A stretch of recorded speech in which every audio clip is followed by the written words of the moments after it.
will not be able to eat. All right. Good evening, everyone. It is 8:06 p.m. in Cambodia, where I am. It is 9:06 where you are right now. And to fulfill this promise, actually to Gina, because Gina asked the question, and I wonder if everybody else needs to know, because I believe everybody in the room are already within within the circle. You have your own way of doing it. So tonight I want to share with you a little bit about the question that Gina asked: how do we create safety, that feeling of safety or psychological safety within our classrooms? And I dare say it's pretty much the same as when we teach managers and leaders how to create psychological safety within their workspace. There's not much difference. So technically, macam there's always this quotation that I love, even though I cannot remember the exact quotation, tapi it is from Peter M. Senge, who wrote this book called The Fifth Discipline. And in it, he says that leaders are learning facilitators, which means that if you are a leader, you are not just telling people to do stuff, you're actually growing people. Kan? Maka, you need to understand psychology of education. You need to understand how to grow people, how to develop people. Otherwise, what kind of leader will you be? So that being said, if you understand how to educate people, that means you understand how to take people from A to Z lah kan. And if anybody who has been in a class before, I had just started a martial art after 20 years of not doing martial arts. So the problem is, of course, we have been teaching, and kita mengajar, we are trainer, facilitator. All the time we sit on this side of the room, and then we don't remember what it's like being a participant or being a student. So I had 2 classes while I'm here. I did 2 hours worth of Kun Khmer, which is Cambodia's version of Muay Thai. And of course, if you speak to any Cambodian, they will say that Muay Thai was stolen from Kun Khmer. But I noticed that there's not a lot of leg work here. It's a lot of just very punishing, punching work.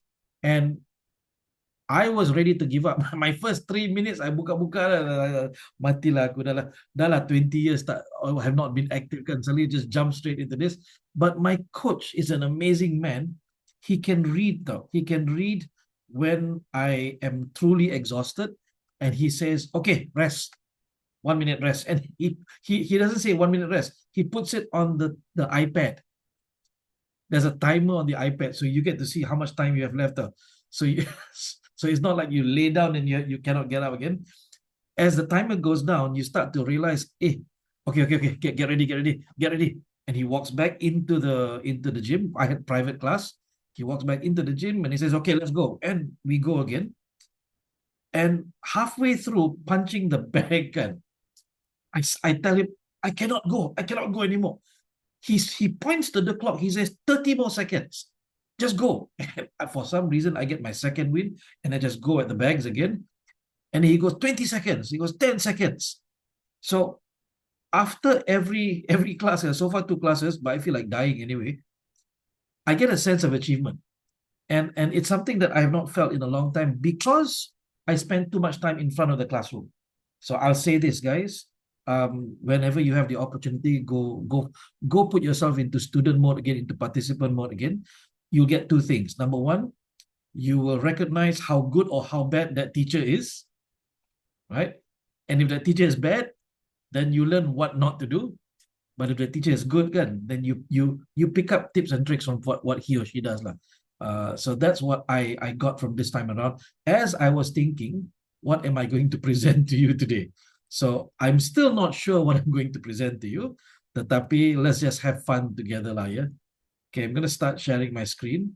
And if you look at it, you'll see that it is branded a particular way, because originally what I have here is from a course that I designed but very rarely run. It's called FLIP, which is Facilitating Learning Innovatively and Persuasively. And the reason why you've never seen this is because it's built into VLC. It's built into a few other things. And because I run the Professional Learning Facilitator program under Rizal, under Muhammad Rizal Hassan, so I do not want to double up. So I have my own version of a learning facilitator course, but out of respect to Rizal and out of the task that I've been given, I don't teach this much. However, when clients request something from me, and since I don't run the PLF program in Malaysia, so I run this instead. And I don't know what it is that apa ni Gina minta hari tu kan. After Gina asked for this answer, suddenly Mr. DIY called, literally the client, Mr. DIY, and they said, "Can you teach us learning facilitation?" So on Thursday and Friday of this coming week, I will be teaching Mr. DIY trainers flip for 2 days. It's a good practice lah for me for us to talk about this tonight. Okay, first off, Dr. Man, apa khabar? Okay, Dr. Man is here. Okay, so now I feel terrible. Okay, I want to run this like this, guys. Yeah, all of you, we are good friends. We are on the same level. We are some of you are better than some of us. I want you to share some of your tips and tricks. Okay, how you create a safe learning environment within your space, and please share with me, share with us. I would like to learn as well. But for tonight, let me just give you the structure of what I do. Okay, so the first thing is, if you are VLCs, you would have seen the structure before. Basically, across the course, yeah, it is a strategy, it's not a tactic. Across the course, I will do my best to build in 4 different elements. Okay, you will not find it in one space only, you find it everywhere. So if I ask you this question, when you sign up for a training program, and then you walk in, you walk in at say 8:30 in the morning, you see all the tables, you see the props, you might see the trainer walking around a little bit, and then you sit down, and then you don't know who's going to be sitting with you next to you at your table, you don't know who your friends will be. What are some of the concerns that you have? This is a question I'm asking you right now. Hakim, kalau you pergi training, you go for TTG kan, what are your concerns as you walk in the door? Before you're parking your car, you're on the way, what are your concerns? Where is the actual training room, the restroom, Betul? the food, and then where to sit, macam tu lah. Anything else? I was alone. So masa tu macam, duduk mana kosong lah. Macam tu ada macam suara. So that's not our fault. As a trainer, it's not our fault. But can we create or can we design the experience so that even though they signed up, just because they are coming from Terengganu coming to KL, we cannot say, oh, itu you punya hal lah. If we know that we have a participant coming in from far, again, what can we do to help make it easier for them? That's the question I throw to you. And I feel a bit embarrassed because Hakim has already taken all of this into account when he designed his wedding. So I want your input kejap lagi. Emily, same question. If you're still there, it is. What do you feel for training? Kan? Sorry? Sorry, you sort of went correctly. What are you thinking? What are you feeling what is the concern that you have when you're going for training, right? You walk in the door, you look at everything. What are some of your concerns? One of my main concerns is whether I can find a seat that allows me to see the trainer. Okay. And everybody else, so it's like the best spot. Yeah. Anything else? Besides that, I think Hakim mentioned about the facilities. I think plug points. Yeah, that's one thing that I look for. Okay, plug points, and I suppose the general comfort of the tables, the chairs. Is it one of those chairs that has those cushions? I suppose that's it. At the same time, I would probably also eye the design of the slides, like maybe will I see this trainer to be very corporate like, or is it going to be more workshop like, so try and get a hint here and there, Yep. So that's basically what I would do. Good, thank you very much. I open to anyone else. Dr. Ma'an, Rajuna, would you like to add something? What does it feel like when you go for training? What are some of your concerns?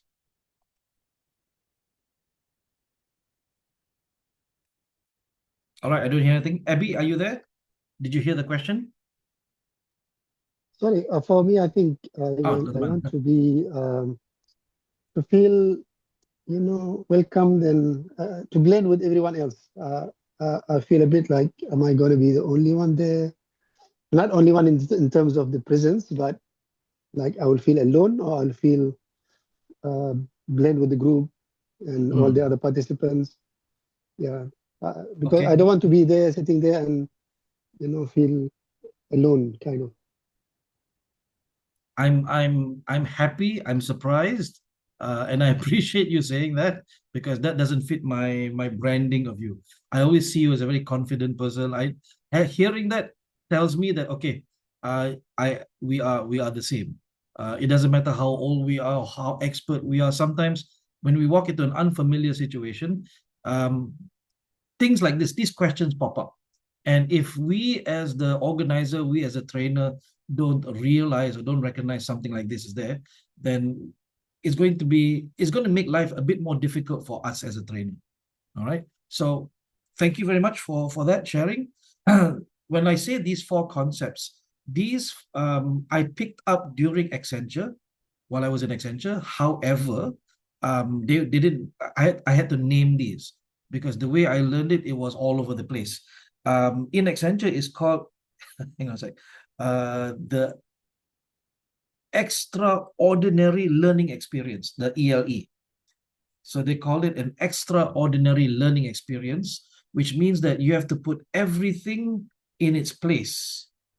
So if you do not know how I did work back then, basically at the learning center, the Accenture Learning Center, participants would fly in from other countries. They would come through KLIA.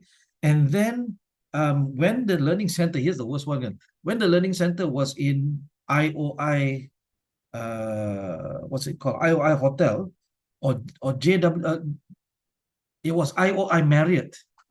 IOI Marriott in Putrajaya, next to where the IOI City Mall is now. Masa tu tak ada IOI City Mall. There was only the IOI Marriott. So can you imagine, there are participants who flew into KLIA and then took a taxi to JW Marriott in KL. Padahal they were supposed to go to IOI Marriott. After a few times of this happening, we made sure that the logistics email very clearly stated in big letters that there is another hotel with a similar name, please don't go there. So after that, we didn't have that problem anymore. So the way we were taught, because Accenture money very expensive, you will be audited backwards and forwards for this. You had to make sure that there was no slip-ups, there was no issues along the way. Your participants would come in, they knew exactly where to go. So the clarity of the communication, which sometimes is terrible. Is this being recorded? Yes, being recorded. Okay. I will not mention the name of the client, but imagine turning up to your training and then discovering your participants just got an email to come for this training yesterday.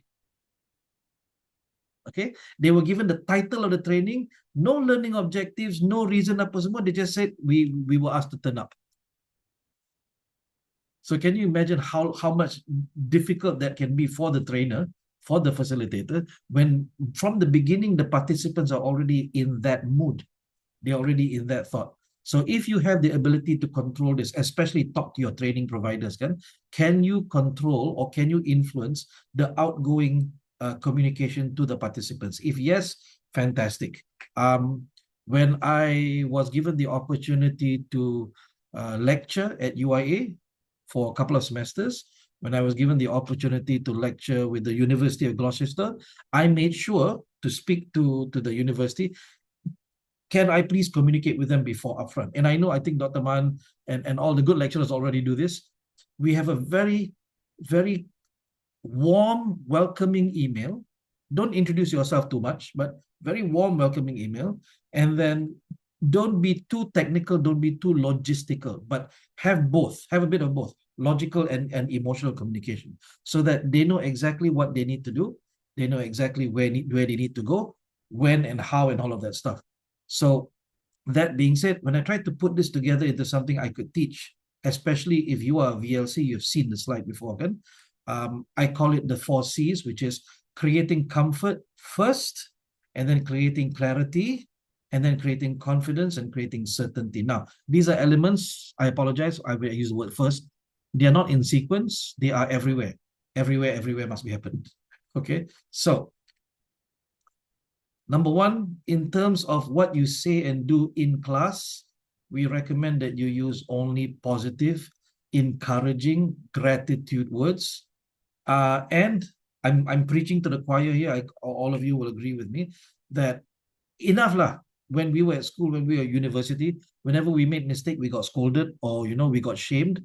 And when we were working, our boss asked us to give ideas, we get laughed at, or they say idea is stupid. So when they come into our classroom, we need to give them a safe enough space for them to speak up, to share things. Of course, if they become abusive, if they use profanity, then you need to shut that down. But the idea is, in most working instances, working environments, they are forced to shut up. So when they come for training, they shut up as well. But if you've been for very good training, you realize that some of these trainers, they can make people feel open enough to share something that they never even told their line manager, right? So that's why sometimes you become therapists. At the end of the day, Cik Hakim, can I talk to you for a second? You've never met this person doesn't know you, but they pour their life story into you. That means that they are comfortable with you. Yeah, they don't feel like you're going to report back to the client. So if you have questions, you stop me at any time. But this is strategic. We'll go into technical a little bit later. Then in terms of clarity, just as I mentioned, you want to make sure that they know what they need to know in detail, if possible, to a certain level of detail, and is double clickable.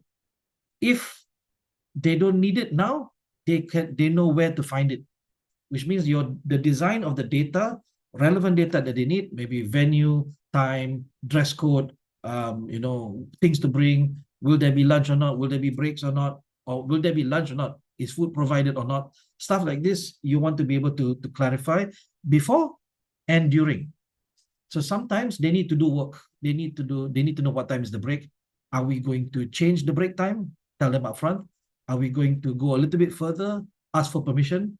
Can I extend a bit further, five minutes before we go for lunch? Some of them might have scheduled meetings, stuff like that, or work time. So keep them constantly updated. Because I know some trainers who have said to me, Nazrin, in the agenda, don't put the timing. And I go, why? Because if you run on time, they will see that you are late. So I slightly disagree with that. I say put the timing, because then it helps people to understand and know the predictability of it. And it challenges me to keep on time. It challenges me to manage the questions, manage the learning. And if necessary, we do a hard stop. We finish a little bit earlier, continue after the break or after lunch. But I sort of refuse to, I'm looking for the word, I'm sorry. I refuse to negotiate on the break time and the lunch time, because I know that some people have scheduled their stuff around that. Okay. Number 3 is confidence. So confidence here is about whether they feel that they are learning or not. And a lot of this has to do with facilitation, not teaching, not training, not input only, but getting them to come up with output. So whenever you do activities, you must debrief the activities. And if they get it right, you tell them you got it right. Yes, your understanding is correct. If they get it wrong, then you make a correction. So how do you get them to be confident in what they have learned is one of two things: confirmation or correction. Right? And again, this is what we teach managers and leaders as well. In the PLF, it's called the ping pong method, right? Puji smash. I don't know how many PLFs we have here, but when I teach it, because when I go around, I find it very difficult to do the ping pong analogy. In the end, I now call it 2 + 1. So everywhere I go, when I teach, I call it 2 + 1. Identify 2 things that they got correct and make 1 suggestion for improvement. So it's a confirmation and correction. So when you do this, when they get it right, you tell them they understood it correctly. When there is something that they did not get exact, then you make a correction rather than say it's wrong. Bypass the weakness, bypass the wrong, just go straight to the correction, right? Last one is certainty. What's the difference between confidence and certainty?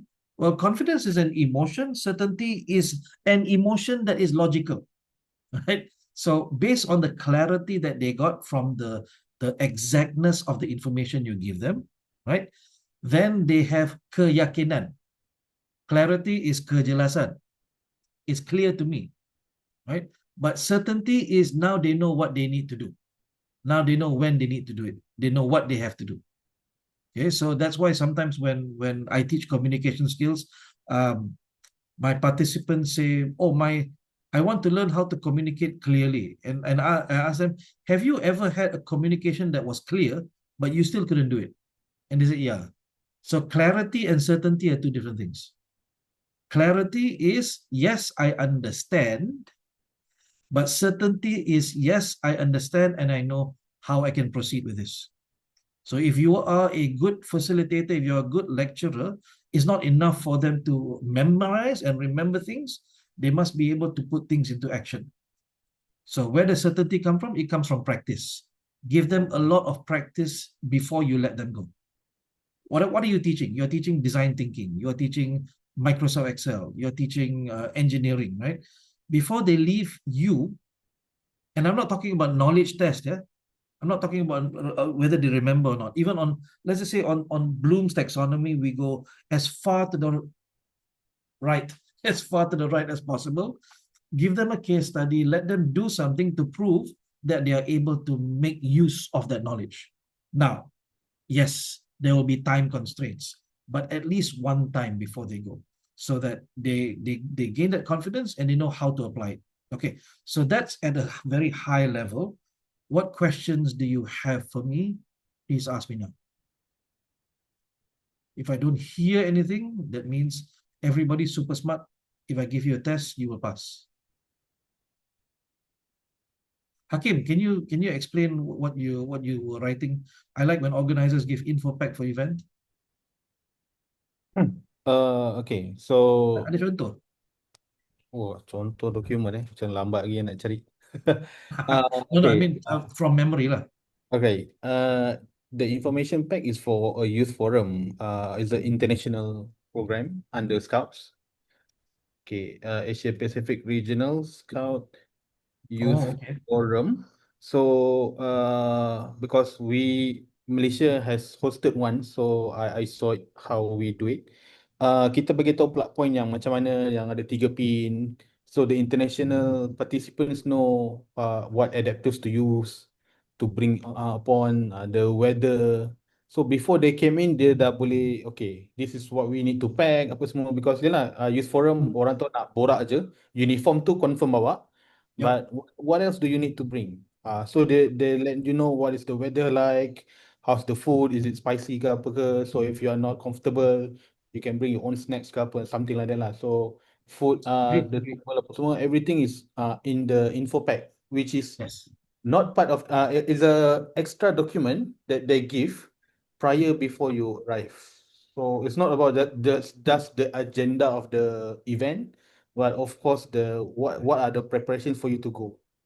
So the internet, if you need a SIM card, what do you need, where do you get it? So they tell you everything since you come in from KLIA until you arrive to the place.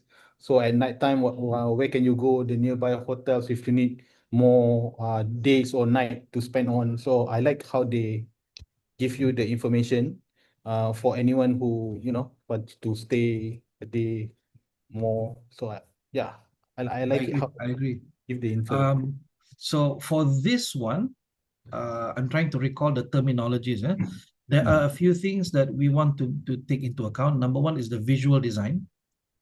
It must be interesting. It must be summarized enough. So and there's a lot of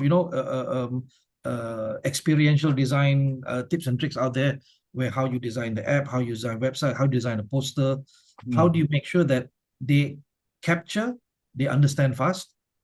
So number one is the visual design. Second is the information design. which deals with cognitive load. You have to decide how much is too much. Is there something that you have must know? And then is there a QR code that they scan if they want to know something else? Yeah. Right. So you keep things at different levels of detail. Thank you very much, Hakim. Okay, anyone else? Shall we proceed? Okay, so this is basically just the high level what's the word? The high level understanding of, if you must test, you can ask your participants, right? Is there any moment where you felt uncomfortable, where you felt like you did not know what you had to do, certainty, where you didn't understand something, or you were not sure whether you would be gaining anything to take back? So use this as sort of a benchmark of what you can improve upon. Rajuna, read quietly. Don't want because the recording doesn't pick up the chat, right? So we shall read quietly. Yes. Thank you very much. In fact, I dare say my WhatsApp group too has been quiet. It's just add and say nothing. Ta-da. Okay, so let's move on to some stuff where we can actually use. The first time I learned how to create a safe learning environment was from my teacher, Muhammad Riza Hassan, who founded the Professional Learning Facilitator program. And before that, I was a trainer. Okay, I apologize for those people listening who still call us up trainers. It was, I know something, you don't know anything, you sit down, you shut up, you listen to me. That was pretty much me, because my earlier training background was from Silat. So of course, as that was not even trainer, that was instructor. So literally you do what I tell you to do. When I started transitioning to soft skills, then I found that people started fighting back, until I went for the PLF program. And in the program, Rizal taught us his learn model. He calls it a model, right? LEARN. So L stands for learn. E stands for excite all senses. A stands for ask and ye shall receive. And R stands for respect all opinions. So this took a while for me to understand, because respect all opinions means that everybody comes from a different background. Everybody has different life experiences, which leads to different opinions. The very fact that we all have different religions, different favorite football teams, different favorite foods, tells us that we went through life differently. So how do we, at a tactical level, show that we respect all opinions? You don't have to accept all opinions, you just have to respect. Okay, so number one, Rizal tell us, is appreciate any answers, any questions that they give you. Try to make this a habit. And if somebody gives an answer, if somebody asks a question, always say thank you, but be careful of creating class divides. Don't say to one person good, another person excellent, another person fantastic. You want to try and avoid that, because I did that a lot in my earlier career, and I regretted it, because you can see their face go sour. How come I got excellent, the other person got I got good, the other person got excellent? So thank you across the board works very, very well. The idea is to keep them talking. So you never say that this is the right answer or wrong answer. In fact, I frame all my classes the same way. I say, I'm not your teacher. You are not my students. This is not school. Therefore, all of the discussions we have here will have opinions. There's no right or wrong answers here. There are opinions, and I want to learn yours. Okay? Why do we say that? Because even though we say that adults are mature, but quite a lot of adults bring emotion into the classroom as well. They bring their ego into the classroom. So since we cannot fight that, we need to facilitate that. So step one will always be to say thank you. When there is an opinion that is diametrically opposed to yours, something that you don't agree with, and there's going to be a possibility of an argument or a debate. And I don't know if you have seen trainers debate participants before. It's ugly. It gets really ugly. It wastes time. People start going onto their phones, waiting for the debate to end. So if they disagree, then do not engage. You say, that's interesting. Thank you very much for that. I learned something today. And you continue talking. You continue talking. If they insist they want to keep going, then you can ask, you can corral the rest of the class. Does everybody else want to know this answer as well? Okay, so tell you what, you propose to this person, tell you what, looks like everyone, nobody else is interested in this. Why don't we meet during lunch? And then we sit down and talk. In my estimation, in my just my measurement in the last 10 years, 9 times out of 10, this guy disappears. They will not take you up on the debate offer during lunch. But 1 time out of 10, they really are passionate and they talk to you, and then you discover it's a miscommunication, or they had a misunderstanding, or you learn something new, right? Turns out you were the one that was wrong. Okay. The third one is, if there is something interesting, really interesting, and you feel that you can get the class to learn, tell me more. Ask them to share their experiences. There are experts in the crowd, use them. Okay, do not shut them down, because if you shut them down, they will infect everyone else. So if you have an expert, you have someone who is a know-it-all, a proper know-it-all, not a liar, right? You can use them. And in Asia, it's pretty easy. You say something, blah, blah, blah, blah, blah, blah, blah, and then you point at this person and say, is that right? Right? I'm right, right? And you have to make sure that this person is aligned with you so that they will not. Okay. So the idea is mind their opinions, mind their stories to help you teach. Last one is from improv. So if you're familiar with theater, there is a method called improvisation, where without a script, you play off another partner. But the rule is you cannot say no. So if Hakim and I were to improv right now, Hakim, why don't you say a situation to me, something that just happened to you today? Something that happened to me today? Yeah. Something bad that happened to you today. Make something up. I was carrying my baby, and then he dumped and it was leaking on my hands. Are you sure? I don't think you saw that right. I think that's not what you saw. Okay, so what's happening right now? Now Hakim is put into a position of self-defense, right? Because he said something and I disagreed with him. But in improv, it should be, I agree with you, and then I add on something. So Hakim says, he took a dump on my hand, and I said, yeah, that's bad. I agree. In fact, all of my kids have taken a dump on my hand. Some of them taken a dump on my head before. I woke up in the morning and realized my baby's on top of me and I have stuff. And then Hakim will reply. So yes, and keeps the conversation going, keeps the improv going. The moment one player disagrees, then the improv dies. So how do we use this within a learning facilitation? When a participant says something that is wrong, okay, measurably wrong, okay, by the method, by the theory, by the framework, by the models that you are teaching is wrong, okay, not just by your opinion. So you don't say you don't say but, yes, but, because the moment you use the word but, you put the other person on the defensive, just like Hakim's eyes went wide just now, right? So you say yes, and yes doesn't mean that you agree. Yes just means I hear you. But what happens is the other person does not realize that the next word after and is actually the opposite of their idea.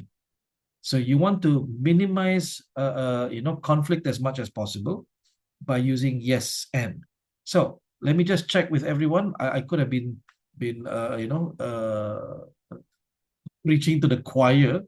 How many people have used yes and before? Just tell me in the chat. Or a variation of yes and. Hey, Abby is here lah. We should have got Abby to explain this. Now I feel embarrassed. Okay, nobody? So these are 4 very powerful phrases I've used. And what it does is it keeps the peace. People don't feel that they are under siege. Yeah? Whenever you disagree with one participant, the rest of them will think, oh, when is it going to be my turn? When this trainer disagrees with me. Yeah, so you create a feeling of being under siege. All right, so there's no questions. We shall proceed to the third one, which is, oh, hang on, this slide not supposed to be there. I think I forgot to delete that slide. Sorry.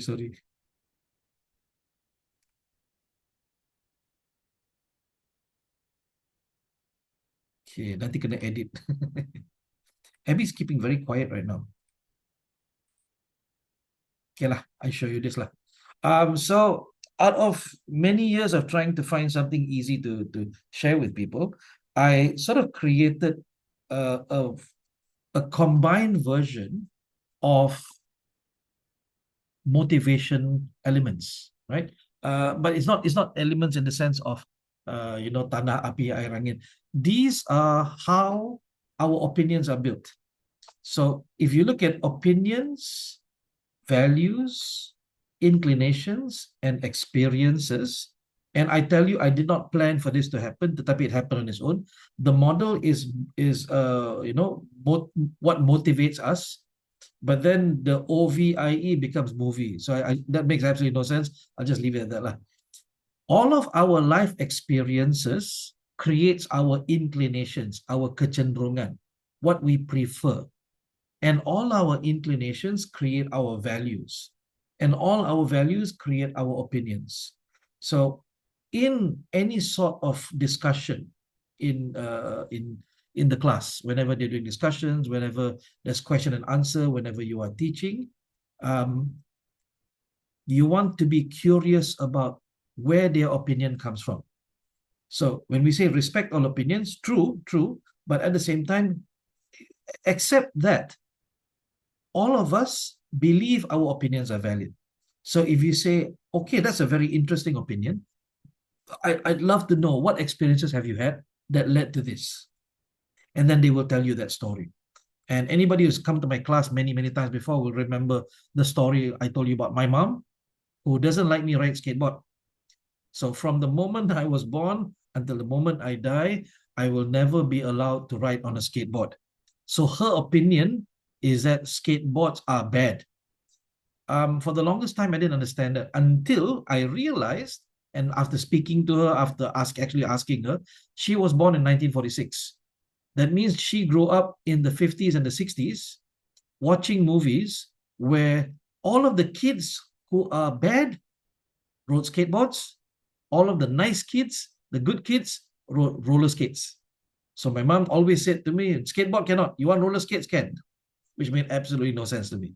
So where does her opinion come from? It comes from her life experiences. She has experienced apparently a lot of budak-budak jahat, naughty kids on skateboards that created an inclination. And that inclination is, when I have my children later on, I don't want them to even get close to a skateboard. And that created a value in her. The value is, I don't believe that skateboard is a good thing. And then opinion is, my son will never ride a skateboard. Right? So if you can see that building, and you use this in coaching as well, when people have an opinion, you can peel the onion, you probe down one level, you get into values. You probe down one more level, you get into inclination. You probe down last level, you get into life experiences. What were those experiences that got them to come up with this opinion? And you can use this in debating as well. I mean, if you can dismantle somebody's life experiences by proving that they misunderstood something, or they actually did not experience the right thing. Yeah, they said, I went to Ipoh to have nasi ganja. It's very terrible. Yeah, so the opinion is nasi ganja in Ipoh is terrible. Then you ask, where did you go? Yeah, I went to this road and so and so. And then you tell them that actually nasi ganja has only one place. Where you went to, there was not nasi ganja. So now you have told a lie, accidentally told a lie, because you went to the wrong place thinking that was nasi ganja, but the fact is it's at a restaurant called Yong Xuan. So the idea is you can actually dismantle some of this if necessary, but in the classroom, what you do is you can actually get them to understand whether their opinion is based on correct information or incorrect information without creating conflict. So that is the title of this slide, which is what Walt Whitman, famous Walt Whitman statement, which is be curious, not judgmental. So if you are judgmental, you create self-defense. You put people into self-defense mode. But if you're curious, you get people to want to share. All right. So that basically is what I want to share with you tonight. And I'm opening to everyone. Please share with me some of your approach, some of your techniques for us to learn. Okay.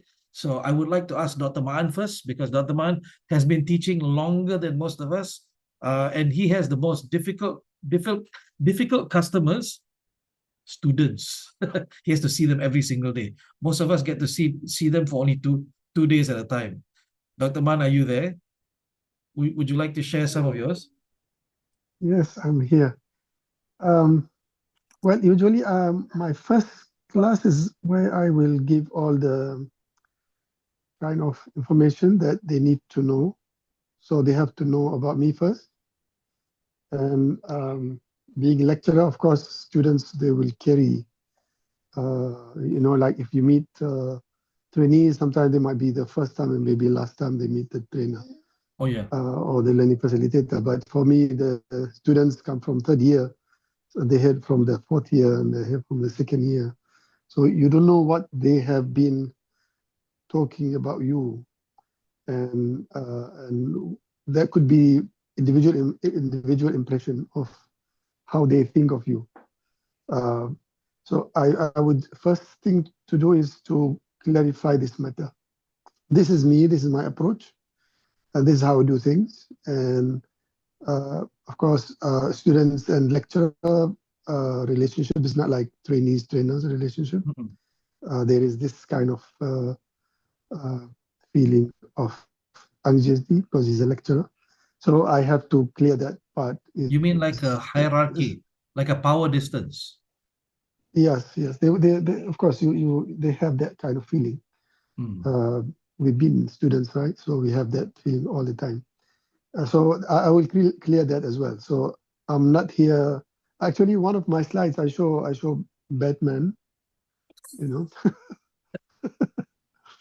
So I will say, maybe Batman looks furious with his mask, but he is a nice person, So, and so are you saying that you try and to bond with them? You try and help them to feel comfortable with you? Yes. This is, as I said, I want to remove that kind of impression of he's a lecturer, he will be, kind of authoritative on us and so on. So I say, no, I'm not. I'm a serious person, yes. And that's why I show Batman, Batman is a serious person. But he's not a bad person. Being serious doesn't mean furious or... So I'm serious and I explain to them why I'm serious, because I'm taking care of you and your knowledge, and I want to make sure that you get the best of this class. So I have to do my things seriously. And then I will show a picture of minions, Picture of? Is it minions they call them? Minions. Okay. I say, yeah, I'm serious, but I can also be like these people sometimes. So in terms of I can be funny and make jokes. So you will see me in different way of doing things. Depends on the situation. So this, of course, what we are going to learn and so on also will be introduced on that day. But these are the most important things I try to lie down at the beginning, because I want them to feel comfortable. I want them to feel like, okay, we are going to have fun. And probably these are some of my important messages I try to bring in the first class. I like that. Thank you. I learned something tonight. And I think it aligns with creating comfort and clarity. And that's why Dr. Maan has been awarded Best Lecturer. How many times? One time, unfortunately, because they don't allow more. I didn't apply before. After that, I applied one time and I stopped applying. Okay, thank you very much. Anybody else who would like to share? I know Abby and Mimi are driving, but if you guys are there, no, I'm good. Can share. Just parked at the side. Yeah. So Can you hear me? Yep, can hear you clearly. Oh, okay. Yeah. So yeah, thank you. Nice meeting you all again, Nazrin and Hakim. And yeah, I think you were mentioning yes and earlier. So yes and is I would say my guiding principle lah, because my training is basically using improv principles. So yeah, so yes and uh, does two things for me. One, it doesn't break the conversation, and then number two, it sets the mood of the training where people get to open up because they can say anything, and the other person would try to agree with them as much as they can. And as usual, if profanity, all just keep it away. Yeah, yeah. So I think that's my input. Thank you. Thank you very much. One of these days, you need to run a course for us. We will pay, I'm sure, to learn. Can. Because there's not enough training out there for trainers in improv in what is that word? Spatial awareness. You know where to stand, where is your power position, stuff like that. Stagecraft, is it? Yes.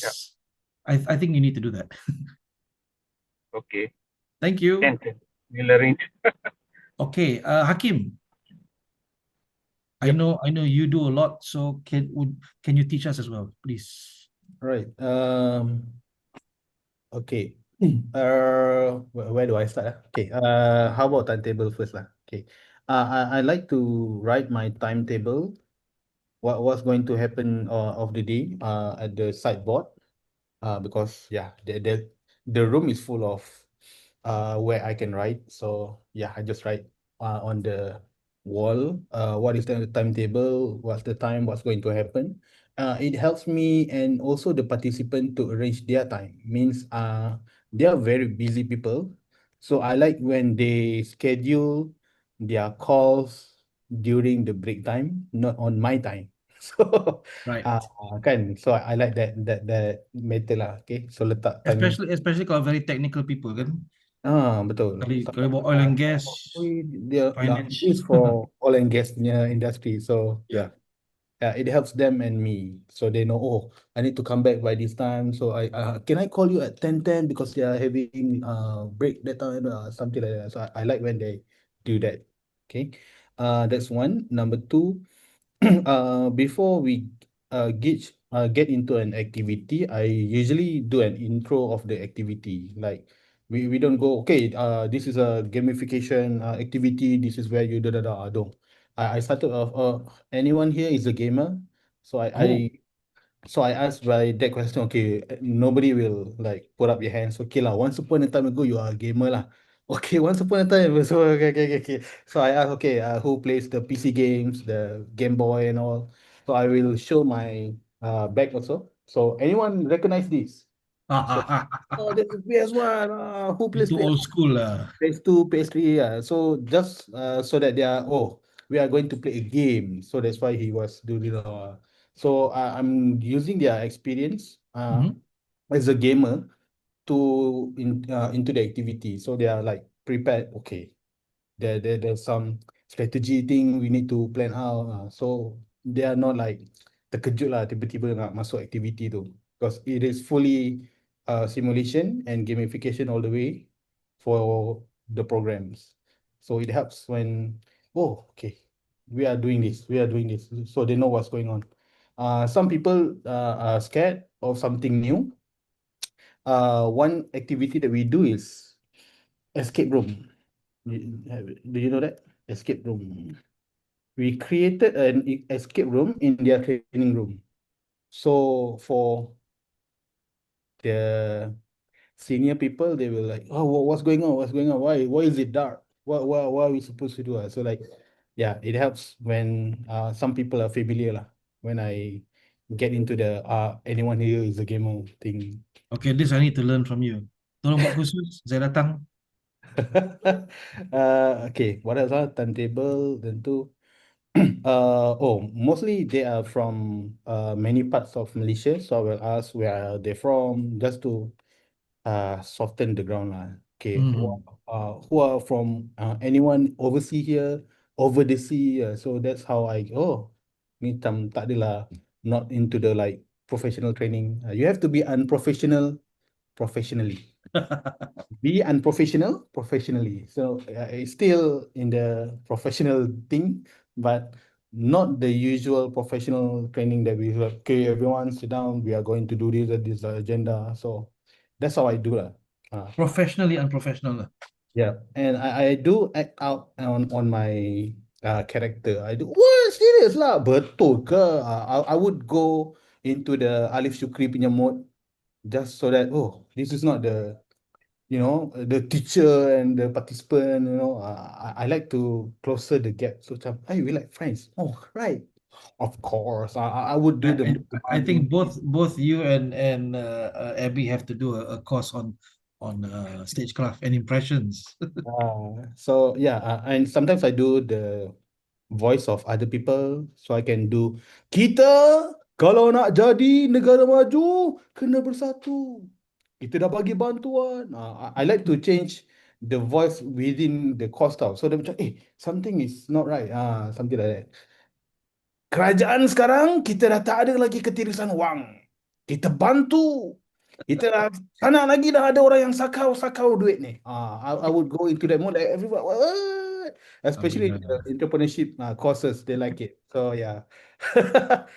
There's a lot of stuff we could do for each other, guys. I think, yes, I think there's a lot of stuff we can do for each other. Let's go for Lex. Thank you very much. So we are on the hour, coming up to the end. What questions do you have for us? Or if you have to, because I have not asked Mimi, because Mimi is still driving. So I'll ask Emily, Rajuna, or Mimi. Would you like to share anything that you do in your classes? Well, I don't think like there's anything like really mind-blowing like something like Hakim would have done yet. But one thing that I did manage in my previous one, so I just had one on Thursday. It was a business writing thing. And very much like what Hakim said, I did not like okay, we're gonna sit down and we're gonna agenda, blah, blah, blah, blah. I didn't want it to be very corporate, and thankfully so the participants were mostly around my age, so we synced very well. And 21. They were really happy that sorry? They were mostly 21. Yeah. Yes, I am. 21, yeah, we're all 21 and just stayed there. So so one of the participants was really glad. I'm so glad that you're not very corporate. I actually feel very comfortable about it. So one of the things I did was I wanted to end that particular day on high. So it was a business writing course, and I did a form of speed dating. It's not really speed dating, but it's more like speed writing. But like they have 15 seconds to change their writing according to the audience. So yeah, so I just did that. So I think what I did was I just did what I wanted to do because they were around my age, but I also managed to actually just talk around with them. And luckily their leaders were kind enough to give me free rein, to actually change it along the way, because I think the TP TPs tend to not give you a lot of information about the participants. Okay, they want to keep it as webinar just on that. Yeah, what can do better.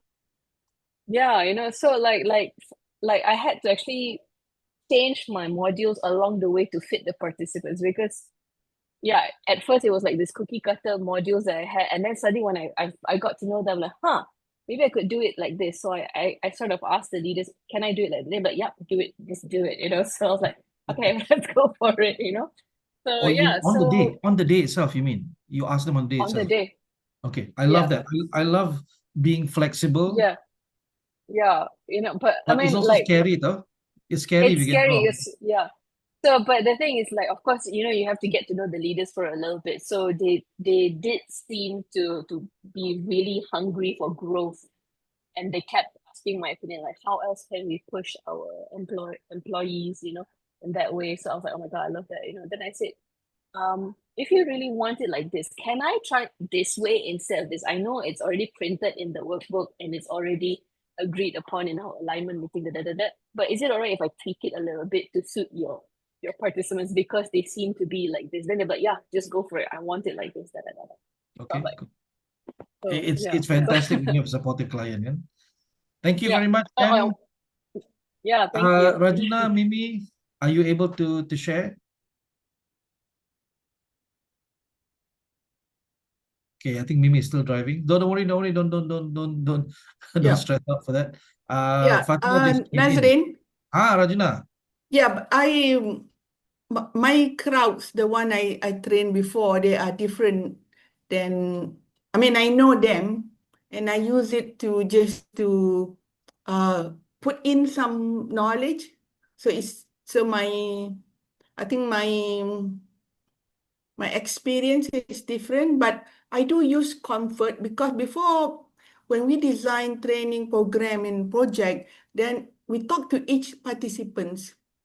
Whatever you say to us will be secret. So from there they can tell what they have and all those. And sometimes if we get a lot of that, so we know that's something we can improve in the project. So when they become my participants, I have already known them, met them at their workplace, and so the comfort is usually when they come in, one person to tell us their training needs. So that's all. But at the beginning of each project, when we open, we have like a long brown paper, and then we tell them how's the program going to be from start to end, and training and this. And so people knows what the movie is like from start to end. Okay. So you give them the trailer up front, so there's no surprises. They feel comfortable again. Yeah, they know. And I think number one people scared is takut kena buang kerja. Okay. I think that's one thing. So we tell them like, no, that's not what we do. Okay, I understand. Mimi says she won't be able to talk, so that's okay. Fatia just came in because she's very busy today, busy trainer. But she caught the last end of it, which means that we would like for her to share her techniques, her strategies, her ways of creating psychological safety and comfort in the classroom.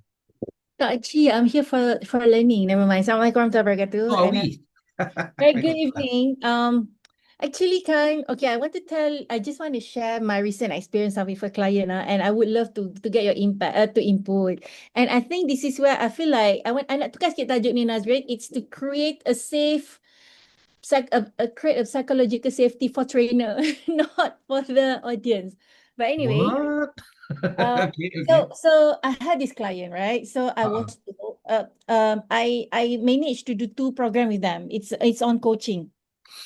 So before that, sorry I tak buka kamera because I'm actually tengah buat kerja and Ada orang buka kamera, jangan risau. Tengah pakai pijama je, tak apalah.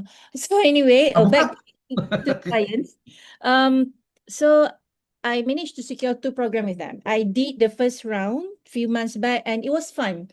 Everybody was very interactive, seronok dan sebagainya, and that happened because they are in a leadership pipeline. So diorang ni memang attend kelas, banyak kelas lah. So my class is one of the class in the series. Okay.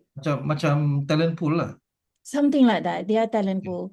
So come the second class. So the first class tu I tahu diorang punya role tu semua macam SVP, VP, macam wow, ni semua senior manager, panik lah juga kan. But bila tengok tarikh lahir, oh actually they are younger than me. But still, I tak tahulah diorang ni gonna be stuck up ke apa, but it turns out they are all fine. Diorang macam happy gila dalam kelas, I pun happy macam yay, class best. Come second group. Second group, I tengok lagi muda daripada first group. Shouldn't be a problem lah because this is definitely not as senior as the first group kan. However, diorang ni semua lambat warm up tau. jadi macam pelik because the structure is the same right now. So diorang ni macam tanya sepatah, jawab sepatah, semua blank tengok muka I. I'm like, okay, dah rasa challenging dah. Am I underprepared? I underprepared ke? Because memanglah ada banyak kelas sebelum tu. So memang sebab dah round first class hari tu. So second class tu macam tak adalah beria sangat tengok slide kan. Just tengok, just make sure all the materials tu ready lah. But they really slow to warm up. And I'm like, what is wrong? Is it my energy? Is it I did not use certain technique? Did I miss anything? So dah mulalah nak cabar diri sendiri. I must get these people engaged. I must get these people engaged. Kenapa diorang macam low? Ada yang tertidur dalam kelas. Okay, I macam, oh my God, tak pernah Ah. tidur dalam my class. Boring sangat ke aku hari ni? My God, what's going on? So only later that day, I was informed that this group is also under talent pool. Tapi talent pool ni yang tak berjaya masuk the prime group lah. I And see. two, they don't really know each other. Some of them nampak macam know each other. They don't really know each other. And diorang jarang kelas bersama as compared to the first group. So I only get this information halfway through the class. So masa tu macam alamak. I did start the class with an activity, although it wasn't designed as a ice breaking, but it was an activity. So maksudnya before I share the concept, I bagi diorang buat activity dulu, and then baru I debrief and relate to the concept that I want to teach lah. However, I do see that bila dalam group, diorang bercakap banyak.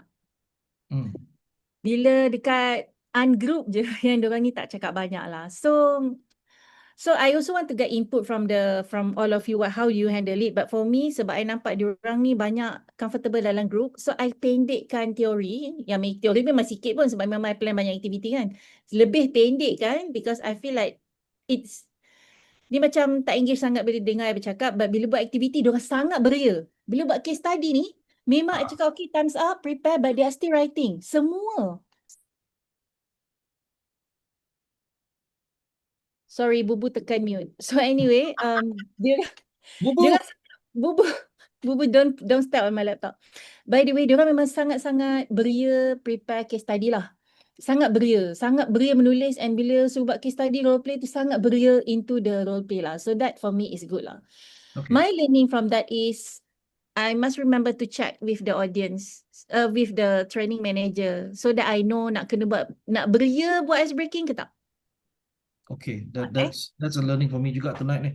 Thank you. Sebab I assume they know each other because they're in the same organisation kan. So I selalunya kalau same organisation ni, I jarang lah buat beria sangat ice breaking. So usually the first activity tu work related is considered ice breaking to me.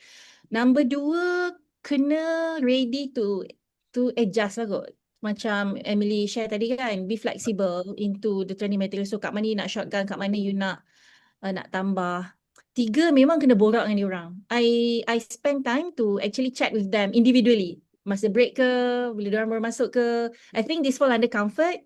So they are comfortable with me. Okay. And guna macam very encouraging words lah. Well done, very good, I like that. Thank you so much for sharing. Dia macam tu lah kot. So okay, so if you are in my situation, right, for me masa tu I feel so unsafe lah. Habis lah aku rating rendah lah whatever. Semua dah fikir kan. Sebab I tak nak markah tu lagi rendah from the first round. It nampak macam drop. Padahal sebenarnya the HR manager ada je masuk kat dalam tu. The training team semua masuk. And they are the one who comfort me saying that this batch is different from the second grad. But I cannot take that as an excuse. Kita ada standard, kita mesti nak meet that standard. Yang, you know, our program is yada-yada in certain ways lah. Not for my glory, but really for me it's very, very important for the participants to be engaged and have fun. Barulah diorang macam boleh relate and learn more lah kan. So itulah I cakap, macam mana nak create psychological safety for trainer. Bila participant creak-creak. Macam tu. Trainers bakar diri saja, tak ada psychological safety. No, seriously, I think must also Okay, so I have a potential answer, but I think you do with it what you want lah kan. We had in Accenture a lot of different types of people. Whether you want to use extrovert ke whatever, tak kisahlah kan. But we notice that every time kalau datang tu, the dynamics will always change depending on the mix of the audience. Kalau kita dapat banyak Australians, banyak Europeans, banyak Americans kan, the dynamics tends to be more extroverted. The introvert pun akan ikut extrovert juga. Because there's a community of practice kan, dia jadi culture dalam that particular cohort. Tetapi, and this is our observation secara global, ya. This is Yeah. not my observation. When we have a lot of Indians from India, they become introverted but also quite critical and quite challenging. You present because something, dia tanya, where does it come from? Can you share? So I think the idea here is to understand along that spectrum, bukan individually, tetapi the energy of the group tu lebih ke arah mana. Kalau the energy of the group is more introverted, you do more group activities, small group activities. So what I try to do is, when I ask to do individual, dia tak nak tau. So I say, okay, pair up dengan the kawan sebelah you. So that's why we try and do groups of 4 or 6 so that there's a pair. Kan? Maximum 24. So you can do groups of 2, you can do groups of 3, you can do groups of 4, you can do groups of 6. So that's why I like 24. Kalau dapat lah. The idea that I was taught is that Western audiences secara generalnya, even though Accenture people, they do not like fishbowl activities where you have to do it in front of everyone. Western suka. Yeah. Asians terbalik. They will refuse to do, or they will not perform well if you put them on the spotlight. Okay, so that's when I discovered, so activity ni, you either get them to do paired atau quiet atau apa kata 4, or for Asians you terbalikkan. You go 4, 3, 2 and then 1. So they slowly get to be comfortable to start putting their hands up alone. Otherwise, dia and that's what we tried in Accenture menjadi. I do it in my classes pun menjadi. Kalau so dia macam ni. Kalau dia extroverted sangat kan, you start with group first. Extroverted. Start with group. Kalau extroverted sangat, you start with individuals. And then you need to shut them up kan. Then you put them, get them to do group work. Right. Introverted terbalik. You start with groups because they don't want to talk. Then you slowly turn those activities into from 6 to 4 to 3 to 2 to then individual. So terbalik lah ni. Terbalik kan. Tetapi you kena read the room lah. Sometimes with dia half introvert extrovert kan, you kena mix and match lah. I don't know what this is called, but it's just a practice that we had. We came together, the learning coaches came together and sort of figured it out lah. It's just a reading room. I don't know if that helps. So it's like 1 to 4 or 4 to 1 lah. Kalau pakai liberated structure, it's got 1 to 4. Individual, individual reflection, pair, and then group. So it's terbalik lah, 4 to 1. Something like that. Kalau dia terlalu extrovert, you start with 1, so dia puas hati, and then you slowly shut them up by putting them into larger and larger groups. Tapi kalau dia introverted, you give them the safety of the group first. And then you slowly make the group smaller and smaller and smaller sampai the last few activities will be individual stuff. Interesting. That's a big Abby, I apologize. That was not my intention. Tetapi kita perasan, because India very weirdly kan, anybody yang berjaya masuk Accenture is already creme de la creme de la creme de la creme. Betul. Kalau kat Malaysia ni, muka macam Nazrin pun boleh masuk Accenture tau. Tapi in India, there's so many people, it's difficult to get into this. So when they come to the learning center, my God, these people are the PhD, they are very intellectual. So you nak present something, you nak mengajar something, they will question lah. So what I did, I start bawa buku. I would put the books ala library dekat dalam classroom. When they ask a question, I say, it's from this book. I take the book, I put on the table. Diam. After a while, dah tak tanya lagi dah. Yeah, because they're very competitive kan, because they have to in order to, because I used to work with Indians and orang macam it's very competitive, so I used to that. So dalam kelas they tend to be competitive lah. And sometimes we notice as well, dia tak nak buat group work, dia nak buat individual work. Yelah, sebab dia nak tunjuk yang because they are used to, I need to survive on my own. Yes. So kalau group work, dia tak boleh nak shine lah. So that's why you start with individual first. Kalau yang very extroverted ni kan, I'm sure everyone will have the opportunity one day. Indians from India specifically, bukan all Indians just the ones that get to travel tau. Just the ones that get the opportunity yang the trust from their company, and French people.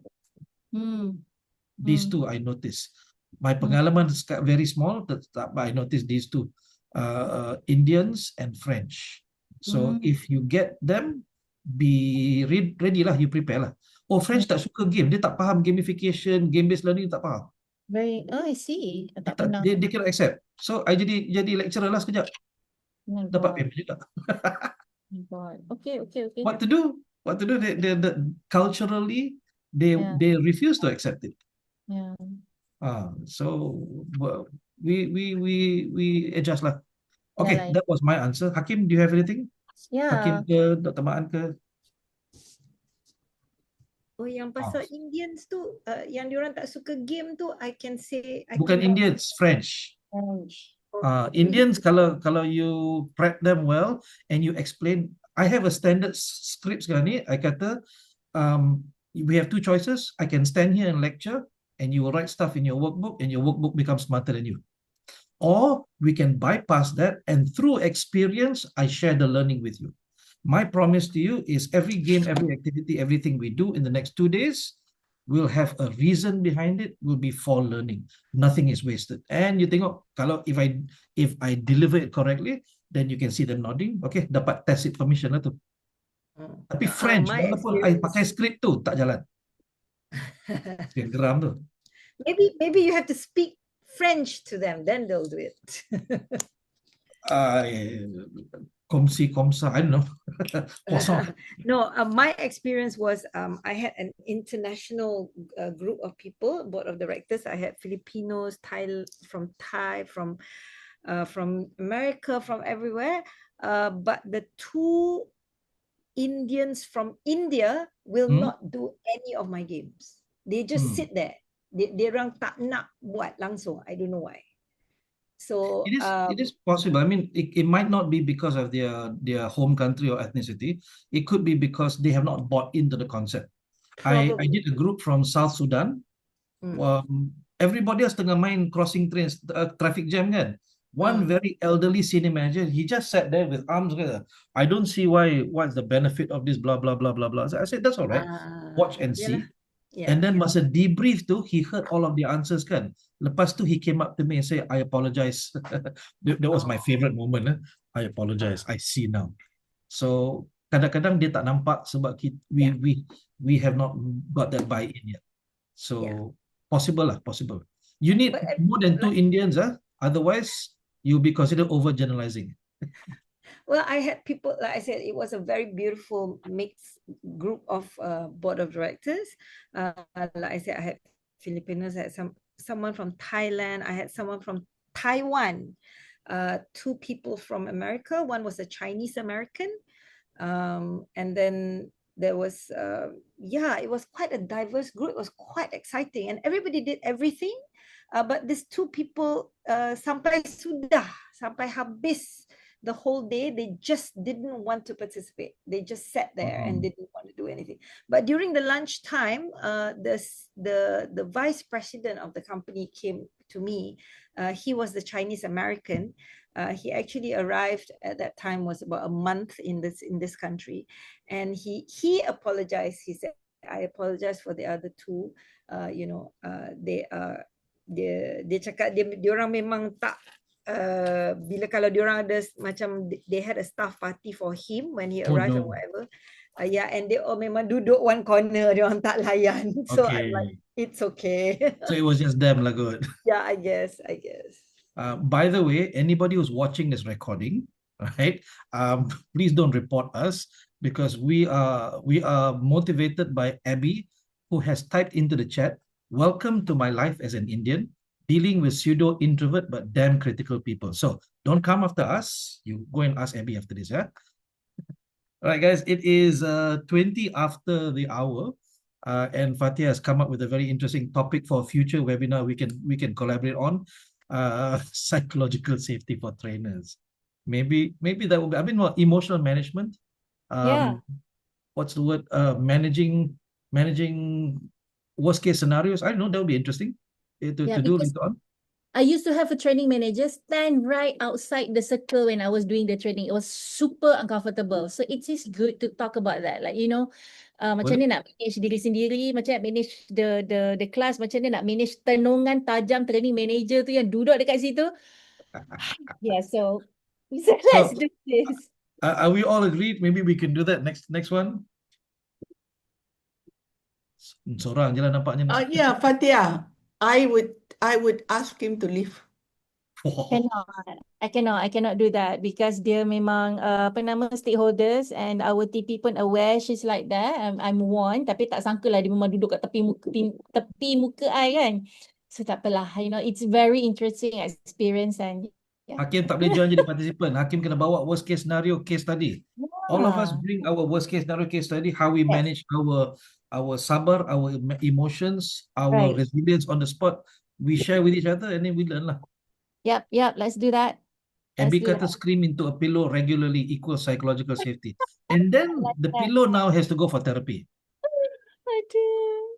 All right, guys, thank you very much. It's early for me. It's still 9:20, but it's 10:20 where you are. So I would like to say thank you. And it's nice because walaupun jauh daripada tanah air, tapi I can still hang out with friends. Oh, dari Malaysia lah tu kan ini kita orang. Itulah. Yelah, tak jemput. Ni. Abby, what did you say? I said tak jemput. Macam mana nak jemput? My flight here was okay from KL to Phnom Penh Airport, which is like barely 8 kilometers away from my hotel. Flying back, I have to go through the new international airport, which is 21 kilometers away. Oh, goodness. Hakim, 21 kilometers is pendek in Malaysia tau, tapi sangat panjang di sini. Because of the roads. Yeah, it will take you about an hour lah. Ya, betul. Atas kertas dia kata 41 minutes. I don't trust one. Oh, no, 1 hour. But because of that, Malaysia Airlines is not flying into Phnom Penh for I think 2 weeks. They shut down all their flights. So now I have to fly back on some China Airlines, apa tak tahu. I'll be in Shenzhen for 9 hours waiting for plane, and then I will arrive on Thursday morning at 3 a.m. and then at 9 a.m. pergi Mr. DIY yang ngajar benda ni. Tak ada no prep time whatsoever. So 3 a.m. sampai dekat KLIA. I think by the time I get home dah pukul 6. Nak kena susun prop apa semua. I'm in and out the door terus lah. Kena pakai baju siap daripada kapal terbang. Okay guys, thank you very much for hanging out with me tonight. I will put up the recording as soon as possible. I love you. I miss you. We need to get together. Plus Lex is coming up in a couple of months, so we will see you there inshallah. Any last words from everyone? Kalau tidak ada, I say Safe journey home. Safe journey home. Oh, thank you. We will see you soon. Have a good night. Assalamualaikum warahmatullahi wabarakatuh. Bye-bye, everyone. Take care, everyone. Bye, everyone.